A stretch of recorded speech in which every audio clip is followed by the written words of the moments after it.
అతిథి సమరాంగణ సార్వభౌమ శ్రీకృష్ణదేవరాయ బహుపరాక్ బహుపరాక్ శ్రీకృష్ణదేవరాయల వారు ఇచ్చేసి ఉన్నారు.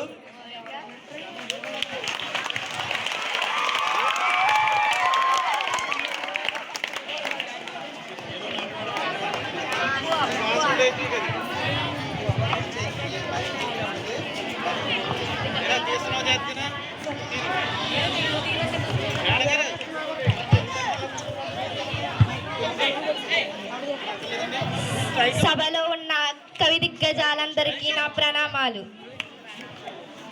ఇక సభను ప్రారంభిద్దాం. తెనాలి రామకృష్ణ మేకాతో కానే దత్త పదాలతో ఒక సీస పద్యంతో ఈ సభను అలంకరించండి. మహారాజు, సభలోని కవీంద్రులందరికీ నా హృదయపూర్వక నమస్కారం. ఆలకించండి. మేక తోక తోక మేక తోక తోక మేక మేక తోక మేక మేక తోక తోక తోక మేక మేక తోక తోక తోక మేక మేక తోక తోక తోక మేక మేక తోక తోక తోక మేక తోక మేకకు మేక మేక తొక తొక తొక తొక తోక మేక మేక తొక తొక తొక తొక తోక మేక. బహు చక్కగా చెప్పినావు తెనాలి. భట్టుమూర్తి, దీనికి భావం వర్ణించండి. చిత్తం ప్రభు, కవి దిగ్గజాలందరికీ నా ప్రణామాలు. మీరు సామాన్యులు కాదు రామకృష్ణ, అందుకే మీకు వికట కవి అనే బిరుదు ఉంది. మేకలు కాపరి అడవికి మేకలను తీసుకువెళితే మేక ముందు ఆ మేక వెనక మేక వెనక ఇంకొక మేక బహు చక్కగా సెలవిచ్చారు. బహు చక్కగా చెప్పినావు భట్టుమూర్తి. ముత్తు పలుకుల ముక్కు తిమ్మన కవి, అందుకోండి. గాడిద యచ్చం కదన్న ఘన సంపన్న, దీనిని పూరించండి. చిత్తం ప్రభు, కవులకు నా నమస్కారాలు. ఆడిన మాటను తప్పిన గాడిద కొడుకంచు తిట్టగా విని అయ్యా వీడా నా కడుకని ఒక గాడిద గాడిద గాడిద ఏడ్చిన్ గదన్న ఘన సంపన్న.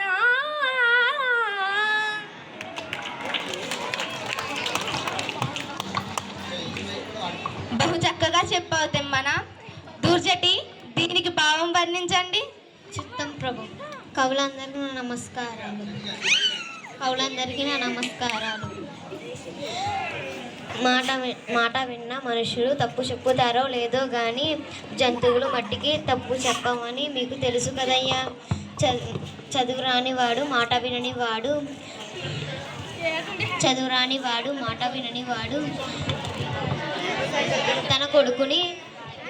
తన కొడుకుని గాడిద కొడుక అని తండ్రి తిట్టినప్పుడు ఆ మాటలు గాడిద విని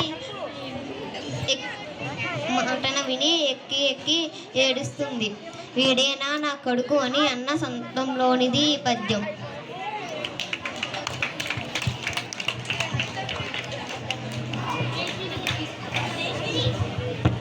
బహు చక్కగా చెప్పినావు దూర్జటి. పెద్దన, కప్పను చూసి పాము గడగడా వణికెన్, దీనిని పూరించండి. కుప్పలు కావాలి గాయక చెప్పులు కర్రైన పూని శీఘ్రతం చెప్పడుగుచు వచ్చడి వెంకప్పను కని ఫనివరుండు గడగడా వణికెన్. బహు చక్కగా చెప్పావు పెద్దన. సూరణ, దీనికి భావం వర్ణించండి. చిత్తం ప్రభు, సభలో ఉన్న అష్టదిగ్గజ కవులందరికీ నా ప్రణామాలు. ఈ పద్యం చివరి పాదంలో కప్పదాని ముందరి అక్షరంతో వెంకప్ప అయిందట.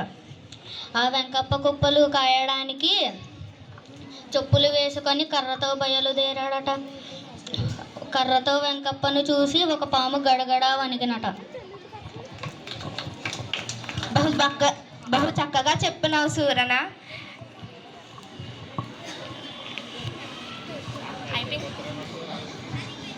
సభలో ఉన్న అష్టదిగ్గ కవులందరికీ నా కృతజ్ఞాభివందనాలు.